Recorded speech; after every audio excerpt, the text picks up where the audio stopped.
This single morning changed everything, drawing an entire nation into a global conflict.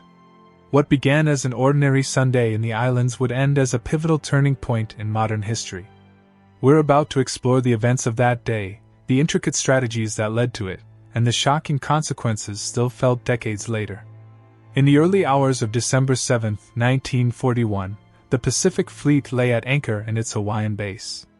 Japan executed a meticulously planned military assault against this neutral power, aiming to cripple naval strength in a single, devastating blow.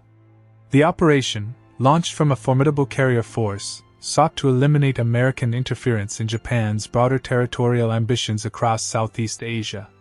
But how did relations deteriorate to this point of no return? For months, complex diplomatic talks had stalled between the two nations. Japanese leadership insisted the U.S. halt economic sanctions and cease supporting China in its ongoing war. They demanded access to crucial natural resources and European colonial holdings.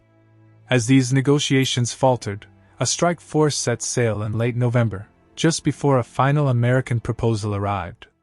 This document demanded a full Japanese withdrawal, creating an impasse. The architect of the assault, Admiral Isoroku Yamamoto, viewed it as a necessary, preemptive action.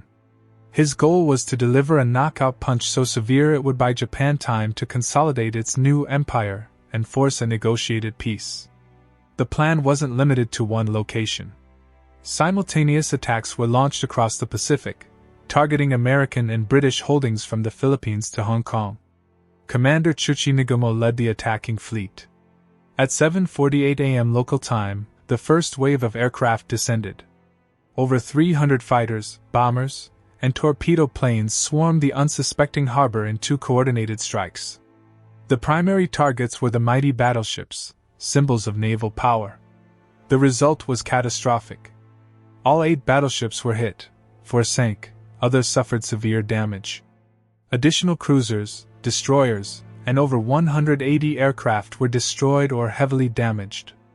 A date which will live in infamy was born from 2 hours of fire and steel. The human cost was immense. 2,403 American service members and civilians lost their lives, with over 1,000 wounded. Japanese losses, by comparison, were far lighter. The 3 U.S. aircraft carriers, fortuitously, were not in port that day, a detail with enormous future implications. Critical shore facilities like fuel depots and repair yards were also largely spared, another fateful oversight. But was this attack truly a surprise? Declarations of war were being prepared in Tokyo, yet their delivery was fatally delayed, making the assault seem a dishonorable sneak attack. This perception of treachery united the American public overnight. President Franklin D. Roosevelt's powerful address to Congress the next day led to an immediate declaration of war against Japan. The ripple effects were instantaneous and global. Honoring a mutual defense pact, Germany and Italy declared war on the United States days later, fully drawing America into the Second World War. Britain, already at war with the Axis, joined the fight against Japan. The conflict was now truly worldwide. To understand this moment, we must look back. Tensions had simmered for decades. American expansion in the Pacific was viewed by Japan as an encroachment on its sphere of influence. More critically, Japan's drive for economic self-sufficiency and resource security, especially for oil, clashed directly with American foreign policy and its support for China. Each aggressive move by Japan, like the 1937 invasion of China, was met with increasing economic pressure from the West, including crippling oil embargoes. Japan felt cornered, its war machine facing fuel starvation. The move into French Indochina was the final provocation that triggered a total U.S. oil freeze. Japanese strategists saw only 2 paths: capitulate to American demands or seize the resources they needed by force. They chose force, believing a swift, shocking victory was their only chance. They chose a desperate gamble for oil, and ignited a world-altering fire. The operational planning was brilliant in its audacity.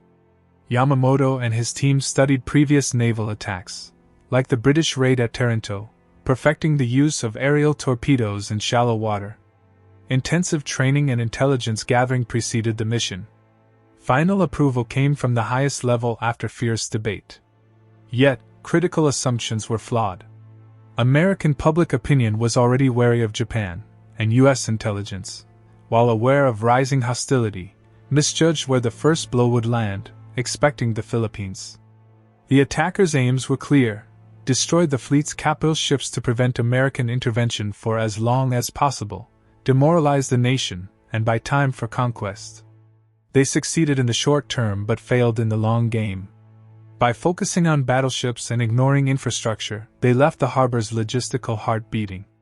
And those missing carriers? They would soon become the central players in a new kind of naval war. The attack force itself was a masterpiece of naval logistics. 6 carriers sailed in radio silence, launching hundreds of aircraft from a position north of Hawaii.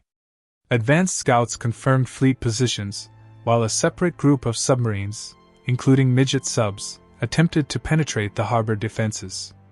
Most of these submarines were lost, with one crewman becoming the first Japanese prisoner of war. The assault unfolded in 2 furious waves. The first aimed to disable the battleships with torpedoes and armor-piercing bombs.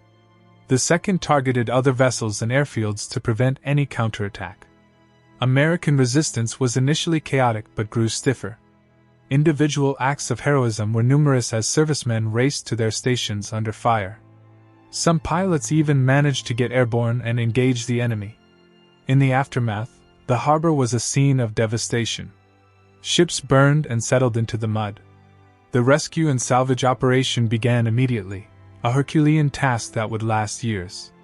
Some vessels, like the USS Arizona, were total losses, destined to become permanent memorials. Others were painstakingly refloated, repaired, and returned to fight another day. News of the attack spread across America via radio bulletins, interrupting regular programming. The nation was stunned, then resolute.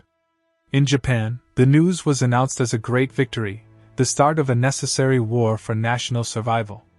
The psychological divide was complete. The strategic consequences were profound, and many historians argue the Japanese victory was tactical but catastrophic strategically. It awakened a sleeping industrial giant, unified a divided country, and committed America to total victory. The surviving U.S. carrier fleet, untouched at Pearl Harbor, became the instrument of revenge at battles like Midway just 6 months later. The attack also had dark domestic consequences.